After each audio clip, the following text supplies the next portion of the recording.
विक्षेपणी कथा में दूसरों का विक्षेप करना है, दूसरे खंडन वर्णन माने अन्य दर्शनों से मतलब नहीं है।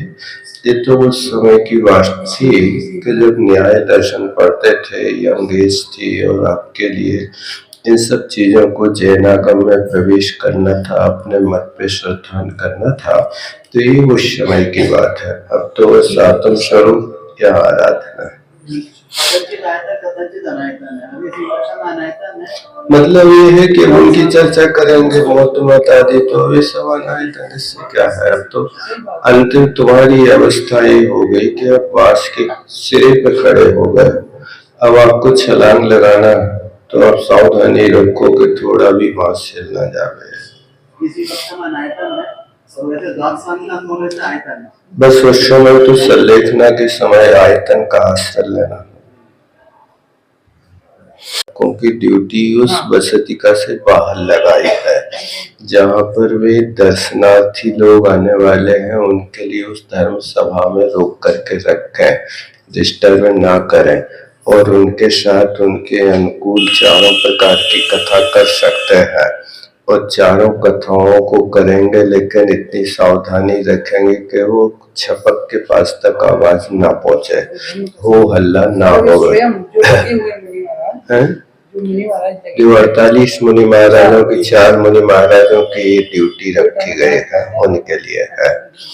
मतलब संलेखना लेने वाला एक मूर्ति की तरह होता है, जैसे मूर्ति की सुरक्षा करना परम आवश्यक होता है, इसी तरह यहाँ पर भी उस छपक की किस प्रकार से 48 मुनि महाराज परिचर्या करते हैं, इस बात का उल्लेख किया जा रहा है।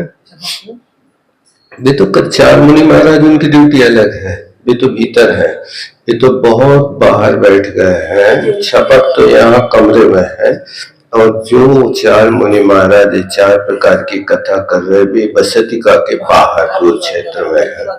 वो छपक की कार्य प्रणाली अलग चल रही है। आने वाली जो जनता है, उस दर्शनार्थी जनता के लिए ये सब प्रबंध किया गया है।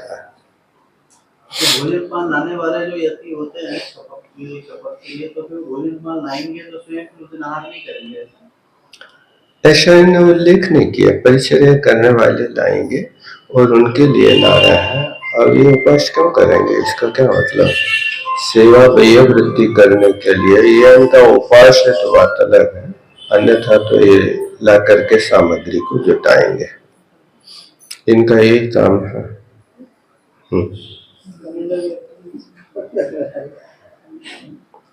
आराधना का अनुसरण किया और ये कम करते गए, अंत में अपने पास में 2-3 रखे और शेष को सब बाहर कर दिया।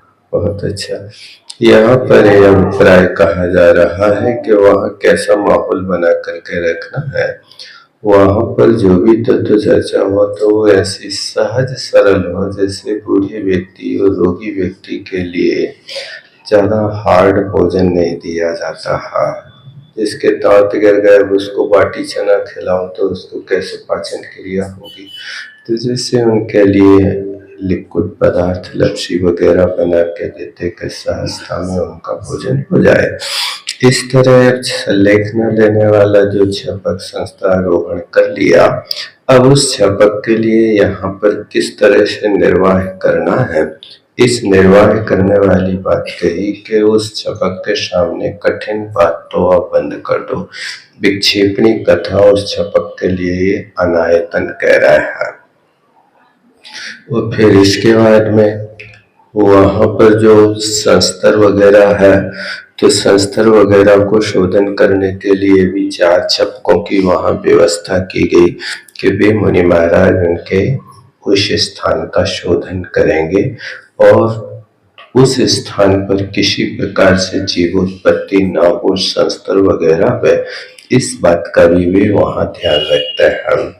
और फिर 4 मुनि महाराज भोजन लेने के लिए जाते हैं, तो वहाँ पर उस छपक के योग क्या होगा, इस बात पर विचार कर लेते हैं। उनसे पूछते नहीं तुम्हें क्या खाना है, नहीं, इनके लिए सुपाच्य हो, शक्तिवर्धक हो और ऋतु के अनुसार हो, इन सब चीज़ों को हो जा करके, क्योंकि अब उनके पास जिस स्थान पर छपक है उस स्थान पर समाज नहीं, व्यवस्था नहीं, तो फिर कहीं दूर क्षेत्र जा करके वो उस व्यवस्था को साधु लोग बना लेते। 4 महाराज उसके लिए निश्चित कर दिए जाते हैं।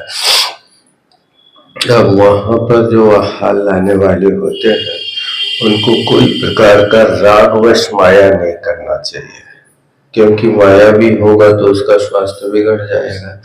कैसी भी वस्तु होगी उस वस्तु को कहेंगे हाँ ये ठीक है, अच्छा है, ऐसा है, वैसा है, तो इससे वो छपक तो तुम्हें स्वीकार कर लेगा तुम्हारे लायक वस्तु को, लेकिन बाद में यहाँ पर छपक का स्वास्थ्य बिगड़ सकता है। दूसरी चीज है कि छपक स्वयं नहीं कर पा रहा है, तुम्हारा कर्तव्य है कि उस वस्तु को ईमानदारी से जैसी है वैसी, मान लीजिए उस छपक की नेत्र ज्योतिहीन हो गई, शोधन क्रिया नहीं कर पा रहे, तो वहाँ निर्यापक जो श्रवण है वे उनका शोधन वगैरह करके भी उनको आहार कराते रहते हैं। कई बार होता है अंत समय आता है, आंखें काम नहीं करती, शोधन क्रिया नहीं कर पाते हैं, तो उस परिस्थिति में वे मुनि महाराज स्वयं शोधन क्रिया करके उनकी परिचर्या करा देते हैं। आहार आदि के विषय में यहाँ पर भक्तिवश लगता है कि श्रावक सोचता ये बताएंगे तो महाराज ले नहीं पाएंगे, लेंगे नहीं, हमारी वस्तु नहीं चलेगी, तो इससे हो सकता है कि आपका भाव तो वही आवृत्ति का है, लेकिन इसमें कोई साइड इफेक्ट आ जाए और उसमें साधु और ज़्यादा अस्वस्थ हो जाए, तो इसलिए उन सब चीज़ों को स्पष्ट बताना चाहिए कि इसमें एक ही वस्तु है। कई बार ऐसा होता है कि जो चीज़ें अनुकूल नहीं होती अथवा तुम लेके आए हो लेकिन वो सही वस्तु नहीं है। आजकल के समय में हर चीज़ मिलावट की है, उस मिलावट की वस्तु में आप यदि उसको दे देते हैं तो व्रतों में दोष लग जाता है।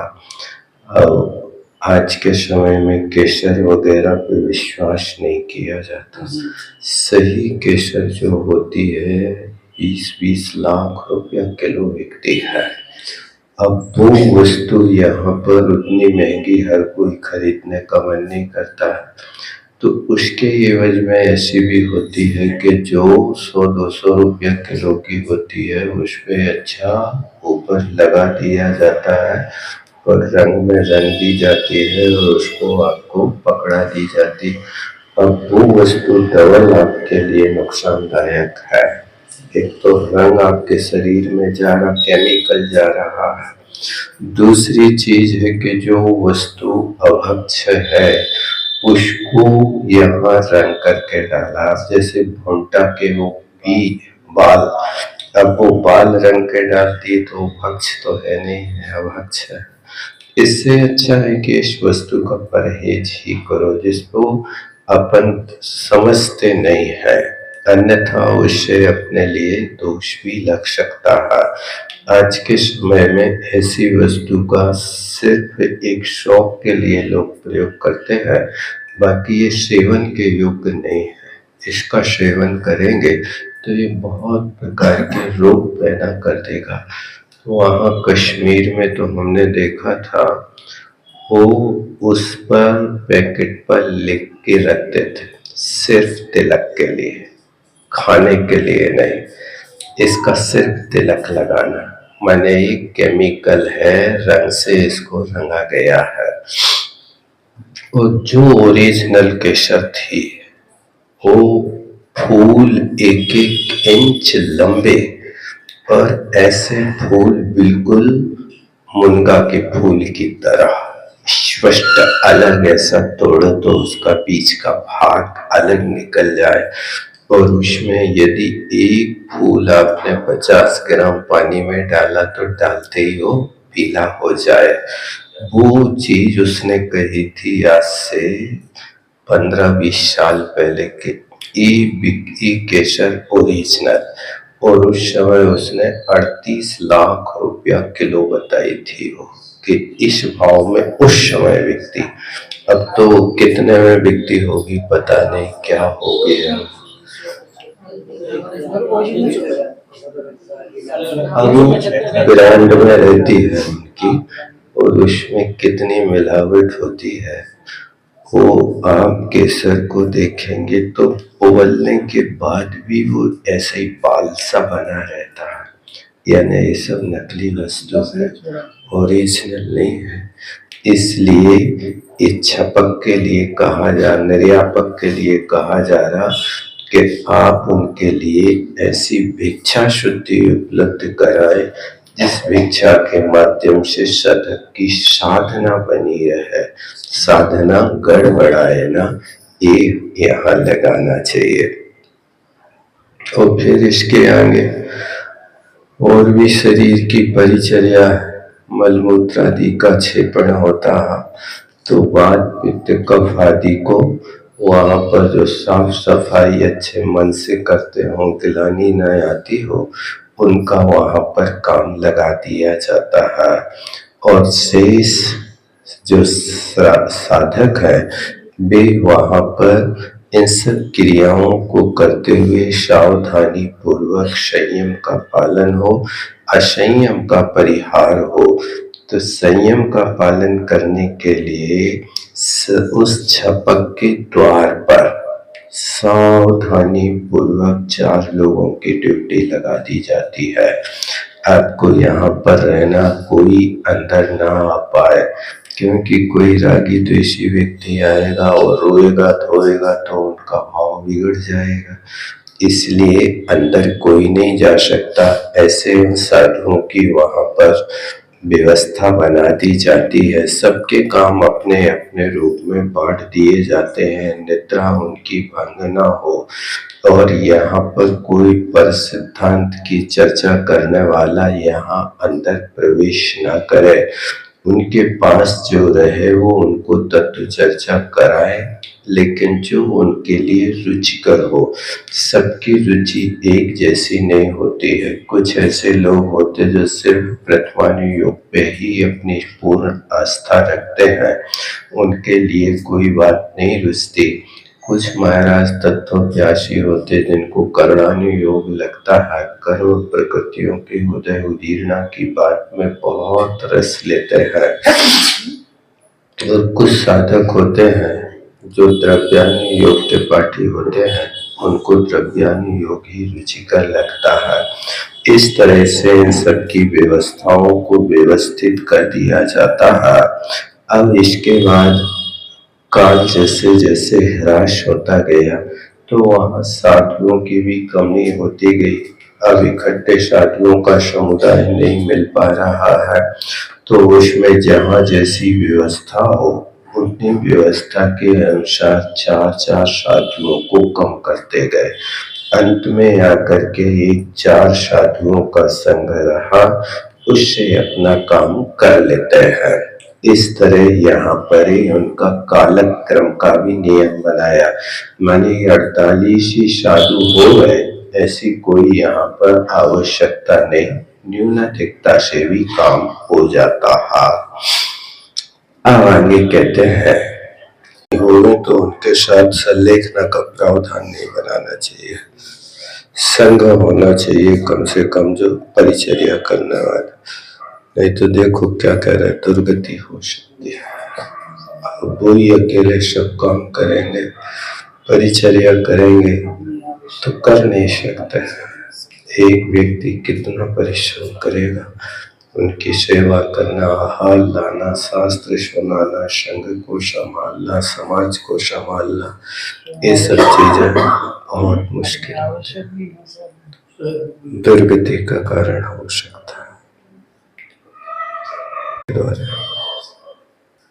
तो नींद नहीं आती है, कई लोगों को भूख में नींद अच्छी आती है, और ऐसा शरीर हो जाता है कि जिसके कारण वो सही ढंग से काम नहीं कर पाता। इसलिए भोजन नहीं होगा तो नींद नहीं आएगी, तो रात में तकलीफ हो जाएगी। इसलिए एक भोजन और नींद दोनों चीजें होना, मतलब भोजन हो और ठीक ठाक विसर्जन हो। तो ये दोनों चीजें व्यक्ति के लिए स्वस्थता प्रदान करते हैं। भोजन अच्छा हो लेकिन दुष्पक्व और अपक्व हो गया हो तो फिर वो व्यक्ति के लिए बीमारी पैदा कर देता है। इसलिए भोजन की अपेक्षा विसर्जन का विशेष ध्यान रखा जाता है। और नहीं होगा तो उसकी हालत बिगड़ जाएगी, मल आंतों में छप जाएगा और वो फिर गर्मी पैदा करेगा। तो ऐसी स्थिति हो सकती कि उनको पागलपन भी आ जाए, संयम से विरक्त हो जाए। इसलिए इन दोनों का होना, और नींद नहीं आने से कई प्रकार के रोग पैदा होते हैं। नींद नहीं आएगी तो भूख नहीं लगेगी, अनिद्रा के माध्यम से बीपी हाई हो जाता है, कई लोगों का लो हो जाता है। जैसी शरीर की स्थिति है तो ये अर्थ रोग हरि निद्रा सर्व रोग हरि छोदा। आधे रोग को नींद समाप्त कर देती है और सारे रोग को भोजन समाप्त कर देता है। उस भोजन की प्रक्रिया व्यक्ति को सुव्यवस्थित होना चाहिए। भोजन को जैसे तैसे कुछ भी खाना, किसी भी ऋतु में खाना। आपके यहाँ 12 महीना हर चीज मिलने लगी। अब गर्मियों में करेला खा रहे हैं और वो करेला के साथ सरसों के तेल का छौंक दे रहे हैं और सरसों उसमें डाल रहे हैं और जी भर के मिर्ची डाल रहे हैं, मेथी। तो ये पक्का है कि आप मर ने तो पर्पस है, मतलब आपको खटिया तो पकड़नी पड़ेगी। ये ऋतु के अनुसार होना चाहिए। हर समय हर स्थिति में आप हर सब्जी का सेवन नहीं कर सकते। यदि इस समय आपको आम मिल जाए तो आम खाने बैठ जाओ, और मिल ही रहे हैं आजकल तो ले भी रहे हैं। समय से पहले आप अमरूद खा लेते हैं, समय से पहले आंवला ले लेते हैं। ये जो औषधि वस्तु है उसको सीजन पर ही सेवन करना चाहिए। जो स्टोर रूम में रखी हुई वस्तु है वो केमिकल से युक्त है, उस चीज का सेवन करना स्वास्थ्य को बिगाड़ना है। इसलिए उस वस्तु का हमेशा के लिए परहेज करना चाहिए। ये यहाँ पर भोजन के विषय में कहा जा रहा है। जैसे अष्टानिक के बाद में आम को नहीं खाया जाता है यहाँ पर, लेकिन कलकत्ता में अष्टानिक के बाद भी एक आम आता है जिसको वहाँ पे लोग सब खाते हैं, लोग आम उसी पीरियड में आता है। मतलब ये है कि कायदानुसार तो आम का सेवन बारिश होने पर होता है, क्योंकि आम बहुत गर्म होता है, उस पे बारिश पड़ जाती है तो ठंडा हो जाता है। इसलिए वैशाख और जेठ में आम आता है और जेठ के लास्ट तक उसमें बारिश पड़ जाती है तो फिर वो ठंडा हो जाता। कायदानुसार तो उसी समय लेना चाहिए, इसके पहले नहीं लेना चाहिए। लेकिन अब लोग तो धैर्य रखते नहीं और समय से पहले हर चीज ले आते हैं। अभी जनवरी से आपके यहाँ अंगूर चालू हो जाएंगे, दिसंबर में हो जाएंगे, जबकि वो वस्तु आपको मार्च और अप्रैल माह में लेना चाहिए। तो ये किसान भी उसको पहले उपयोग कर लेते कि अच्छी कमाई हो जाए, कमाई आंवले आने लगे। ये सब चीजों के ऊपर विचार करना चाहिए। आंवले तो मतलब पकेंगे तो डाल में उस समय, अभी तो उनका प्रारंभ काल है, अविकसित है, इनके लिए अभी विकास नहीं हुआ। इस समय उनमें सूचना ज्यादा होते हैं, दल कम होता है। इसलिए कार्तिक शुक्ला 11 के बाद उसका उपयोग किया जाता है। अभी उसका उपयोग कहते हैं ना सोर में है, यानी अभी वे खाने लायक नहीं। चलिए, रोज की पूजा करते हैं हिंदू लोग। हाँ आंवला अच्छा फल माना जाता है। आंवला और हर्रा, सुनो, आंवले का दूसरा नाम धातकी है और धातकी का प्राकृत में धाय होता है और धाय का अर्थ माता होती है, एक जन्मदाता, एक पालन करने वाली। तो जो पालन करने वाली होती है उसको धाय कहते हैं। आंवला भी शरीर की रक्षा धाय माँ की तरह करती है। ये आंवला इतना कहना चाहिए औषधि गुण से युक्त होता है। एक आंवला पका हुआ खा लो तो 20 संतरा में जितना तुम्हें पावर मिलेगा उतना एक आंवले में मिल जाएगा। इतना इसके साथ विटामिन ए का रस रहता है, विटामिन सी का इसमें वो रहता है। इसलिए संतरा और आंवला एक है सी विटामिन वाले।